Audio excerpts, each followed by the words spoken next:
আসসালামু আলাইকুম। কি অবস্থা আমার সব কবুতররাজ ভাই বেরাদার, আমি সিয়াম কবুতররাজ বিডি থেকে। তো আজকে আপনাদেরকে যে মেইন জিনিসটা দেখাবো সেটা হচ্ছে যে আমার এই যে সাপচিলা যে মেইন পেয়ারটা আছে, এই সাপচিলা হচ্ছে আমার খুবই পছন্দের, খুবই শখের ভাই। কিন্তু আসলে আফসোসের একটা বিষয় হচ্ছে যে এদের থেকে আমি মাত্র একবারই ডিম বাচ্চা পেয়েছি, আর একবারও আমি ডিম বাচ্চা পাইনি। এর একটাই কারণ হচ্ছে ওরা ডিমে ঠিক মতো বসে না। এই যে দেখেন, এই দুইটা ডিম ওরা ঠিক মতো দেয় না।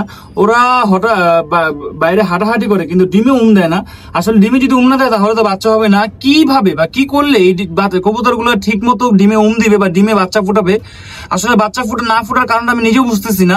কারণ এদেরকে দিয়ে আমি এক পেয়ারই বাচ্চা নিয়েছিলাম, আর ওদের বাচ্চারা খুবই ইন্টারেস্টিং হয়। সেটা আপনাদেরকে যখন বাচ্চা হবে তখন জানাবো। আপনারা আপাতত আমাকে বলেন যে কিভাবে ওদেরকে বা কি করলে ওদেরকে আমি আবার ডিমে বসাতে পারি।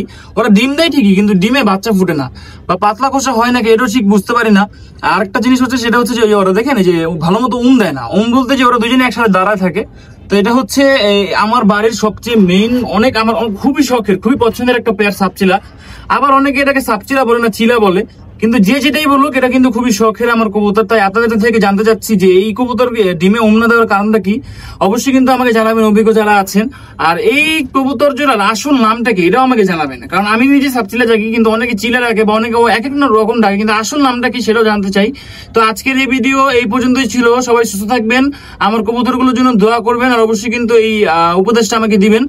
তো এই ছিল ভিডিও শেষ পর্যন্ত। আসসালামু আলাইকুম।